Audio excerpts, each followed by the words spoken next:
Hello friends, welcome to Akash अस्ट्री channel. सभी लोग को नमस्ते एंड गुड मॉर्निंग। तो जैसा कि आप जानते हैं कि हम परसेंटेज स्टार्ट किए थे, उसमें हम बताए हैं कि जो टाइप 1 है, टाइप 2 है और टाइप 3।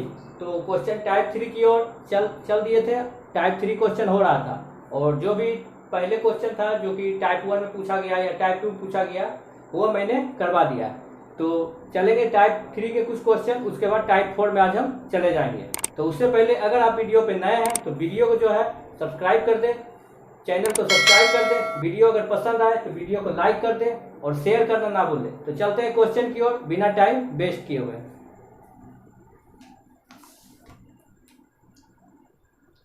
तो क्वेश्चन नंबर 61 टाइप 3 का। एक औरत ने कुछ नारंगी खरीदी जिसमें 13% नारंगी सड़ गए।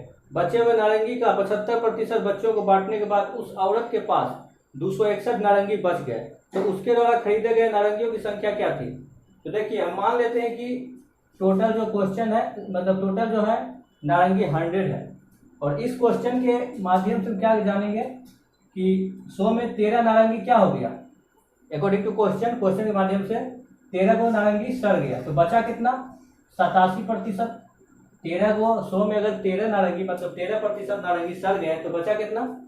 87। अब क्या कर रहा है, जो बचा हुआ नारंगी है वो 75% बच्चों को बांट दिया गया। 75% बोले तो 3/4, 75% 3/4 बोलते हैं। ये जो है इसका जो है 3/4 बच्चों में बांट दिया। तो अब देखिए कैसे करेंगे। इसका अगर 3/4 करते हैं, ये तो क्लियर हो गया। और क्या कर रहा है, बचे हुए नारंगी को, यानी कितना बच गया? 87। 75% बच्चों के बांटने के बाद उस औरत के पास 261 नारंगी, यानी क्या? 87 इंटू 3/4, इतना को क्या कर दिया? बच्चों में बांट दिया। बचा कितना? 87 इंटू 1/4, यही बचा। ठीक है, इसको हम फ्रैक्शन में लाने देंगे तो ये इसका काम तो हो गया। बचा ये, और क्वेश्चन में 261 बचा हुआ है, तो क्या करेंगे? 87 इंटू 1/4 किसके बराबर है? 261। तो एक में कितना होगा? 261। ये जब नीचे आएगा, ये तो मल्टीप्लाई में होगा नहीं, ये नीचे आएगा। जब ये नीचे आएगा तो ये क्या हो जाएगा? 4 ऊपर हो जाएगा और 87 नीचे आएगा। इसको काट दीजिए 3 बार में तो आपका 12 आ जाएगा। तो पूछ रहा है नारंगियों की संख्या क्या थी खरीदे गए, तो टोटल 100 माने थे, यानी कितना हो गया? 1200 नारंगी खरीदे गए थे। Option C. उम्मीद करते हैं आपको समझ में आया होगा। चलते हैं नेक्स्ट क्वेश्चन, क्वेश्चन नंबर 62।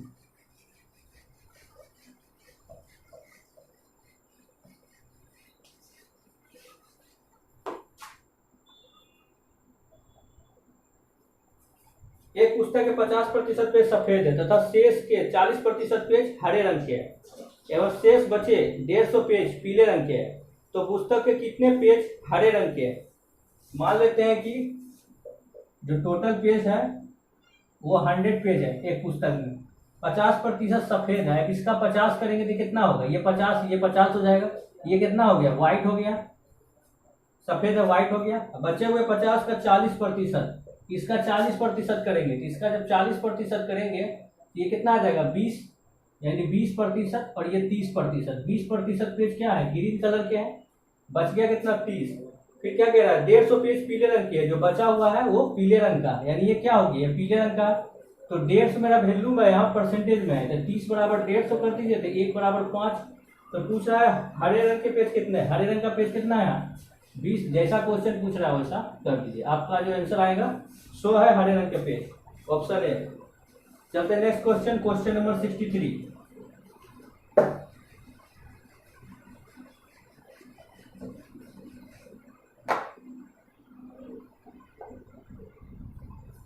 बोल रहा है किसी कंपनी के 40% कर्मचारी मैट्रिक पास है तथा शेष का 50% स्नातक है एवं शेष बचे 180 स्नातकोत्तर है। तो कितने कर्मचारी स्नातक है? सबसे पहली बात, जो टोटल है वो 100 हम मानेंगे। उसमें क्या कह रहा है? 40% मैट्रिक पास है। अगर इसका 40% लेंगे, मैट्रिक पास है, तो बचा कितना? 60%। और 60% में कह रहा है 50%, इसमें क्या हो गया?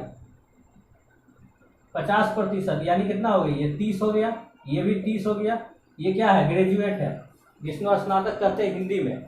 उसके बाद जो बचा वो क्या है? स्नातकोत्तर है। स्नातकोत्तर का मतलब होता है ग्रेजुएशन से जो ऊपर पढ़ाई होती है उसको स्नातकोत्तर हिंदी में कहा जाता है। तो देखिए, तो बचा कितना, स्नातकोत्तर क्वेश्चन में 180 दिया हुआ है, वैल्यू में परसेंटेज में 30 है, 30 बराबर 180 कर दीजिए तो 1 बराबर 6। पूछ किसका रहा है, कितने कर्मचारी स्नातक हैं, स्नातक कौन सा हो गया, ये ग्रेजुएट हो गया, कितने कर्मचारी स्नातक हैं, 30, 30 का कर दीजिए मल्टीप्लाई, यानी 180 स्नातक जो है वो कर्मचारी स्नातक है, ऑप्शन ए। चलते हैं नेक्स्ट क्वेश्चन, क्वेश्चन नंबर 64।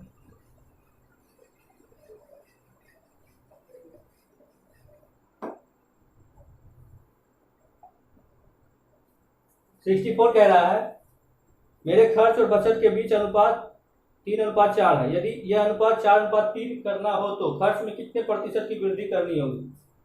देखिए, एक खर्च है और एक बचत है, कितना अनुपात है, 3:4 में दिया हुआ है, इसको करना कितना है, 4:3 में। तो देखिए दोनों में 1 का गैप है तो कोई दिक्कत नहीं है, इसको हम चेंज नहीं करेंगे, इसमें मल्टीप्लाई नहीं करेंगे, इसमें भी 1 का गैप, इसमें भी 1 का गैप, ठीक। देखिए, तो खर्च में कितने प्रतिशत की वृद्धि हो गई, खर्च वाला कौन है, कितना वृद्धि हुआ, 1 का वृद्धि हुआ, कहाँ से, पहले वाला था इंटू 100, यानी कितना होगा 100/3, यानी कितना होगा 33 के आसपास होगा, 33.33 ये आएगा। ज़्यादा कुछ करना नहीं है, एक बार 3 लगाइए, उसका ऑप्शन देख लीजिए 33 में क्या है, तो 33.33 एक ही ऑप्शन है। चलते हैं क्वेश्चन नंबर 65, आज का लास्ट क्वेश्चन, मीन्स टाइप 3 का लास्ट क्वेश्चन, आज का नहीं है, टाइप 3 का लास्ट क्वेश्चन। एक संख्या पहले 20% पुनः 20% की वृद्धि की गई, बढ़ी हुई संख्या कितने प्रतिशत कम किया जाए ताकि यह प्रारंभिक संख्या के बराबर हो जाए। ये क्वेश्चन आप करवा दिए गए हैं, फिर भी हम कर लेते हैं, ये भी फॉर्मूला से क्वेश्चन दिया हुआ है, दोनों में बढ़ रहा है, यानी क्या हो जाएगा, दोनों में बढ़ रहा है, दोनों प्लस हो जाएगा, प्लस AP, पहले इसका कर दीजिए, इधर 0 कट गया तो 20 40 और 4, यानी 44% आ गया। अब क्या कह रहा है, कितने बड़ी हुई संख्या को कितने प्रतिशत कम किया जाए ताकि यह प्रारंभिक संख्या के बराबर हो। पहले 100 था, 44 बढ़ गया, यानी कितना हो गया, अभी कितना हो गया 144। क्या कह रहा है, बढ़ी हुई संख्या को कितना प्रतिशत कम करें, अब कम इसमें कितना प्रतिशत कम करें जिससे कि यह जो है प्रारंभिक संख्या के बराबर हो जाए। तो बढ़ा कितना, 44, कितना में 144 में इंटू 100 कर दीजिए, ये तो आप ऐसे कीजिए। क्वेश्चन पूछ क्या रहा है, बड़ी हुई संख्या कितने प्रतिशत कम किया जाने, अब जो भी कम बेस होगा वो इससे होगा, ये वैल्यू अब खत्म हो जाएगा बढ़ने के बाद। तो देखिए 144 हो गया, अब देखिए कितना होगा, तो क्या कर रहा है, ये प्रारंभिक संख्या के बराबर है, कितने प्रतिशत कम किया जाना चाहिए, कितने प्रतिशत कम किया जाना चाहिए। तो देखिए कितना पड़ा, 44,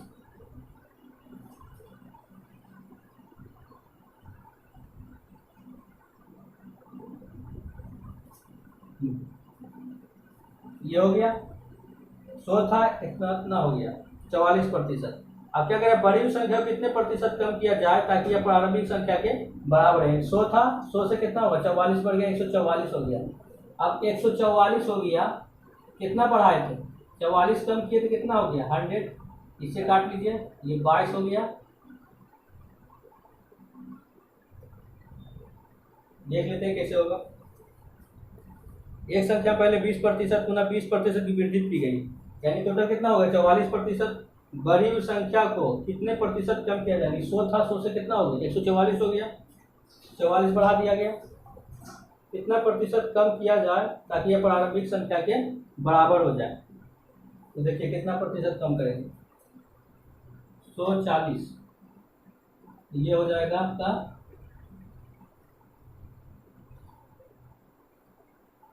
1 मिनट,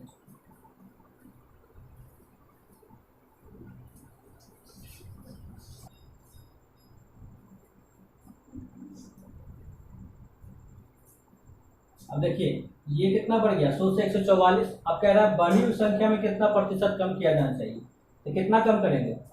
देखिए 44 बढ़ाए थे, अब जो भी बढ़ घट होगा इसी से होगा, बढ़ेगा या घटेगा, इससे कितना घटा दिए, इससे अगर 100, नहीं तो ऐसे कीजिए, क्या बोला 44%। बढ़ी हुई संख्या को यानी क्या 144 पहले था, 44 घट के आ गया, यानी 144 में जो 44 घटा तो कितना आ गया 100, तो क्या कह रहा है क्वेश्चन, बढ़ी हुई संख्या को कितने प्रतिशत कम किया जाना चाहिए। 44 बढ़ा कितना में, 144 में, इंटू 100 कर लीजिए, इसको काटिए, 22 44 72, 11 36, 25 चौक 9, यानी कितना हो जाएगा 275/9, यानी कितना हो जाएगा 30×5, ये आपका आंसर आ जाएगा। तो देख लीजिए, एक संख्या पहले 20% बढ़ाया, फिर 20% की वृद्धि हुई, तो ये भी फॉर्मूला कितना आ गया 44%। अब क्या करें, बढ़ी हुई संख्या कितने प्रतिशत कम किया जाना चाहिए, बढ़ा कितना 44%, ये कितना हो गया 144। अब ये कितना कम करेगा, तो 44% कम करेगा, कितना, तो इससे 144 कम होगा तो कितना आ जाएगा 100। नहीं तो ऐसे देखिए, पहले 100 था, 44 बढ़ गया तो कितना हो गया 144। अब जो भी घट बढ़ होगा वो किससे होगा, इसी से होगा। जब इससे होगा तो क्या कह रहा है, बढ़ी हुई संख्या को कितने प्रतिशत कम किया जाए ताकि ये प्रारंभिक संख्या के बराबर हो जाए। क्योंकि जब भी क्या होता है परसेंटेज में, ये बढ़ता है तो ठीक है, 100 से 44 बढ़ा तो 144 हो गया, लेकिन कभी भी ऐसा नहीं होता है कि 144 में जब 100 से 44 बढ़ा तो 144 हो गया, जब 144 में 44 घटाए तो 100 हो गया, कभी नहीं होता है। जब भी घटेगा तो 100 एग्जैक्ट नहीं आएगा, कुछ ज़्यादा या कुछ कम पे आएगा। देखिए, तो बढ़ी हुई संख्या को कितना प्रतिशत कम किया जाना चाहिए, इससे कितना कम करेंगे, तो बढ़ा कितना 44 लिख लिए, कितना से, ये जो बढ़ घट हुआ किससे 144 से, इंटू 100 कर देंगे तो आपका परसेंटेज में आपका वैल्यू आ जाएगा। तो ये रहा टाइप 3 का। और नेक्स्ट क्वेश्चन में हम बढ़ते हैं टाइप 4। टाइप 4 में देखेंगे इंपॉर्टेंट क्वेश्चन।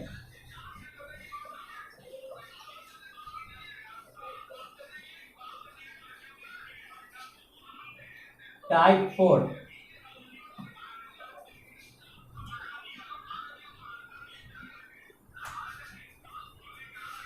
टाइप 4 पहला क्वेश्चन है, किसी कक्षा के 72% विद्यार्थी ने जीव विज्ञान तथा 44% ने गणित लिया। यदि प्रत्येक विद्यार्थी ने जीव विज्ञान अथवा गणित में कम से कम एक विषय लिया हो तथा 40 विद्यार्थियों ने दोनों विषय लिए हो, तो कक्षा में कुल विद्यार्थियों ने दोनों विषय लिए हुए हो तो कक्षा में कुल विद्यार्थियों की संख्या क्या है।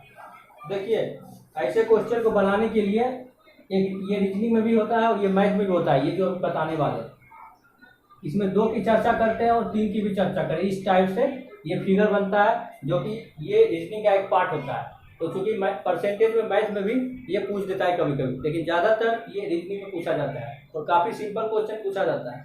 तो मैथ में भी देखते हैं ऐसा कैसा क्वेश्चन आएगा। तो देखिए, 72% जीव विज्ञान में, यानी क्या हो गया, जीव विज्ञान में कितना किया 72 लिख दिए। 44% गणित में, मैथ में कितना हो गया 44%, यानी मैथ का है, ये जीव विज्ञान का है। अब क्या बोला, यदि प्रत्येक विद्यार्थी ने जीव विज्ञान अथवा गणित में कम से कम एक विषय लिया, कम से कम एक विषय, यानी क्या हो गया, ये हो गया। मैथ यहाँ लिख देते हैं, मैथ में कितना लिया 44, मैथ में 44 लिया। तो क्या कह रहा है, यदि प्रत्येक विद्यार्थी ने जीव विज्ञान अथवा गणित में कम से कम एक विषय लिया, कम से कम एक विषय, यानी क्या, इसका एक नियम है कि जब 2 या 3 रहे घर, उसको क्या करते हैं, एक बाउंड्री से घेरते हैं और यहाँ पे जो लिखते हैं वो निगेटिव चीज़ लिखते हैं, यानी कितना विद्यार्थी प्रेजेंट है कितना नहीं है वो लिखते हैं। तो क्या कह रहा है, कम से कम एक विद्यार्थी कुछ ना कुछ लिया है, यानी निगेटिविटी क्या हो गया 0, और इसके ऊपर हम टोटल लिखते हैं। तो टोटल हम क्या माने, टोटल 100 मान लीजिए। अब क्या कह रहा है, 40 विद्यार्थी दोनों विषय लिए हो, दोनों विषय कहाँ लिखाएगा, यहाँ लिखाएगा। तो मान लेते हैं कि अगर 40 दोनों लिया है तो परसेंटेज में कितना लिया है x%। अब x% जब दोनों लिया है तो ये कितना लिया होगा, ये लिया होगा 72 माइनस एक्स, ये लिया होगा 44 माइनस एक्स। अब क्या करेंगे, देखिए हमको निकालना किसका मिली, तो कुल विद्यार्थियों की संख्या क्या होगी। पहले हम इसको निकालेंगे, इसको निकालने के बाद टोटल विद्यार्थी हम निकालेंगे। तो इसको निकालने के लिए क्या करेंगे, इसको जोड़ेंगे, इसको जोड़ेंगे और इसको जोड़ेंगे।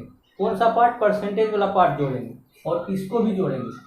तो जोड़ दीजिए 72 minus x plus 44 minus x plus ये एक्स ये वाला प्लस 0 बराबर किसके, टोटल के बराबर। अब देखिए एक्स एक्स ये कैंसिल हो गया।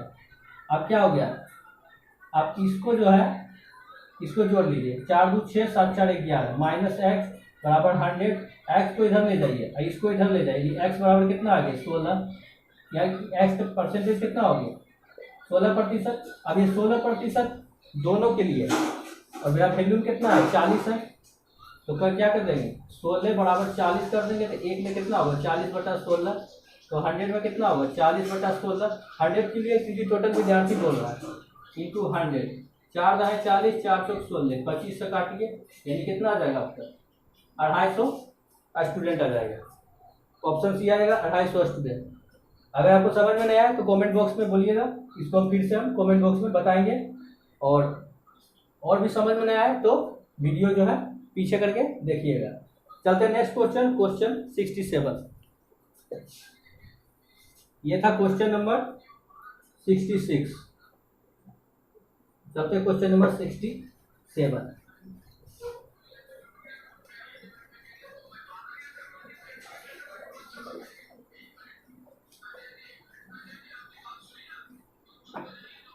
Question number 67।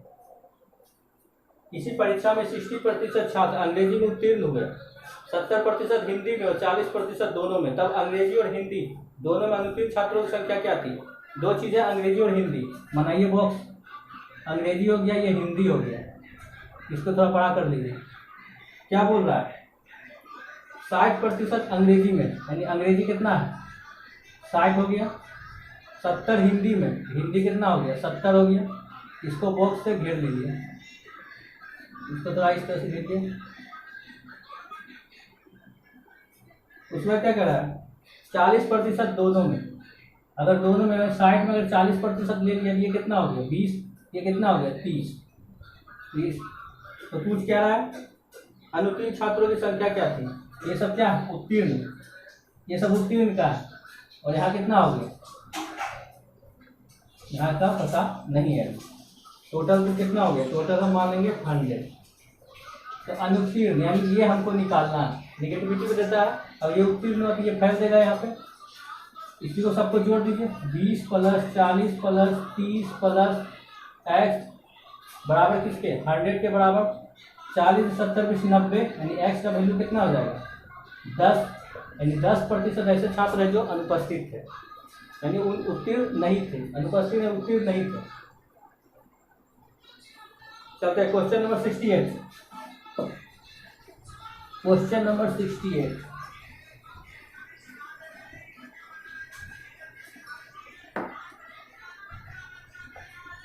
Question number 68।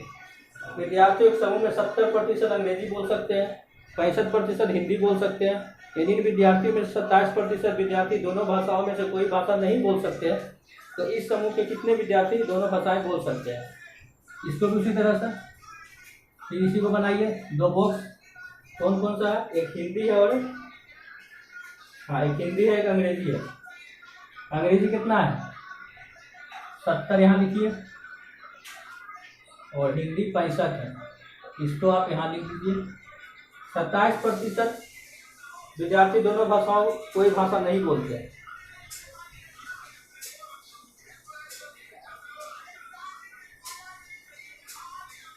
विद्यार्थी एक समूह 70% अंग्रेजी बोल सकते हैं, 65% हिंदी।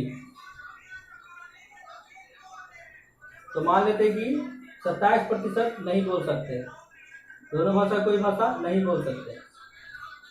ये 27 नहीं बोल सकता है, इसको लिख दीजिए। इसमें इसको घटाइए, तो 10 में 7 गया 3, 6 में 2 गया 4, इन 43% ये किसका हो गया नहीं बोलने वाले का। और इसको घटाइए, 15 में 7 गया 8, 5 में 2 गया 3, 38%। इस सबको जोड़ दीजिए, 43 + 27 + 38, ठीक। ये किसके बराबर हो गया +x, जिसका पूछ रहा है यहाँ पे, ठीक है। यहाँ x हो गया, यहाँ टोटल 100 मान लेंगे, ये 100 के बराबर है। 7 3 10 आता खाड़े का, बाकी ये 4 6 3 9 1 10 + x बराबर 100, यानी कितना हो गया x का वैल्यू 72। 72 नहीं होगा, x 108 8 हो जाएगा।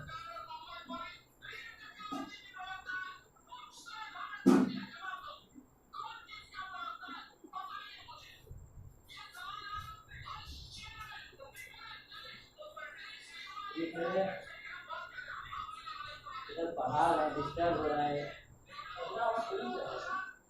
थोड़ा गूंज रहा है, वीडियो में आप कुछ कर दे बोल।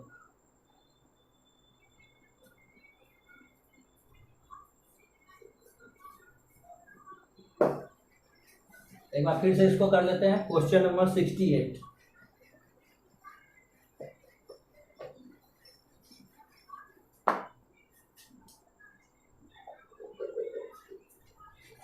विद्यार्थियों एक समूह 70% अंग्रेजी बोल सकते हैं तथा 65% हिंदी बोल सकते हैं। यदि इन विद्यार्थियों में से 27% विद्यार्थी दोनों भाषाओं में से कोई भी भाषा नहीं बोल सकते, तो इस समूह कितने प्रतिशत विद्यार्थी दोनों भाषाएं बोल सकते हैं?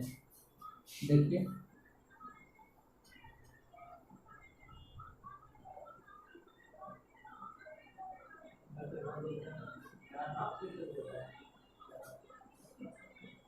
ये हो गया 27, जो कि क्या नहीं बोल सकते। इंग्लिश कितना हो गया? इंग्लिश कितना है? 70। इंग्लिश हो गया 70, हिंदी हो गया 65।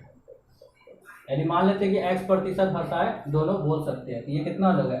70 माइनस एक्स, ये 65 माइनस एक्स, सबको जोड़ के ये टोटल हो गया 100। टोटल यहाँ लिखते हैं, सबको जोड़ दे 70 minus x plus 65 minus x, इसको जोड़ दीजिए प्लस 27 को भी जोड़िए 100 के बराबर। तो ये तो कट गया, इसको जोड़िए 5 7 13 135 plus 27 minus X equal to 100, इसको जोड़िएगा 7 5 12 ये तो 15 165 माइनस एक्स यानी 100, यानी एक्स का वैल्यू कितना होगा? 62%। यानी 62% ऐसे हैं जो दोनों भाषाएं बोल सकते हैं। चलते हैं नेक्स्ट क्वेश्चन, क्वेश्चन नंबर 69, आज का second last question.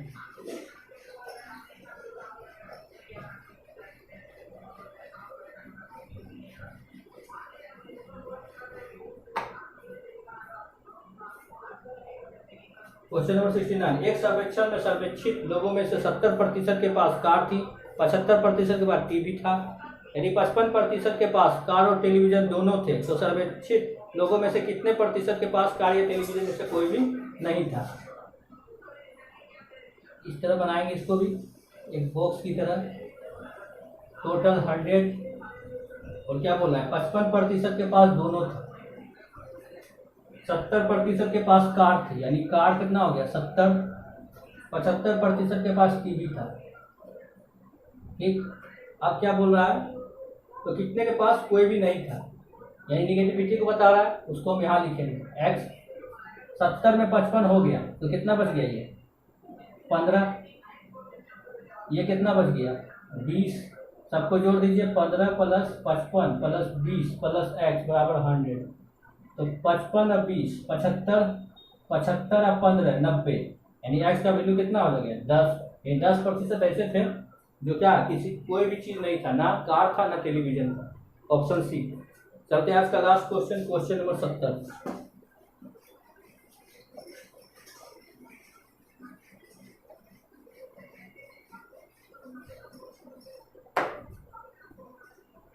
Question number 70, इसी परीक्षा में 52% विद्यार्थी हिंदी तथा 42% अंग्रेजी में फेल हुए। यदि 70% विद्यार्थी इन दोनों विषयों में फेल हुए हो तो कितने प्रतिशत विद्यार्थी दोनों विषय में पास हुए? तो इस क्वेश्चन में क्या करना है? जितना भी फेल है ना, सबको बैठा दीजिए इस टर्म में। दो चीज का वर्णन कर रहा है, हिंदी और अंग्रेजी। हिंदी के लिए 52%, अंग्रेजी के लिए 42%। अंग्रेजी के लिए 42 जो कि फेल हुआ। क्या कह रहा है? 17% विद्यार्थी दोनों विषय में फेल हुए। 17 फेल हो गया, ये भी फेल का, ये भी फेल का है। इसमें अगर 17 घटाइएगा तो आ जाएगा 12 5 17 35%। इसको कीजिएगा, ये आ जाएगा 25 और 17 42। ठीक, और क्या बोल रहा है? कितने प्रतिशत दोनों विषय में पास हुए? ये अगर फाइल का है जस्ट अपोजिट होगा, इसको एक्स मान लीजिए, ये आपका टोटल 100 हो गया। बस जोड़ दीजिए 35 प्लस 17 प्लस 25 प्लस एक्स बराबर 100। 7 5 12 5 17, बाकी 1 3 1 4 2 1 7 77 प्लस एक्स बराबर 100, यानी कह सकते हैं कितना हो गया? 23% ऐसे हैं, 23% ऐसे हैं जो पास किए। Option C. तो आज के लिए इतना ही। अगले वीडियो में टाइप 4 को जो है कंप्लीट करेंगे और टाइप 5 में हम जाएंगे। तो उससे पहले अगर आप चैनल पे नए हैं तो चैनल को जो है फटाफट सब्सक्राइब कर लें। वीडियो अगर पसंद आए वीडियो को लाइक कर लें और शेयर करना ना भूलें। तो उम्मीद करते हैं आज का वीडियो पसंद आया होगा। तो मिलते हैं अगले वीडियो में, तब तक के लिए जय हिंद, जय भारत।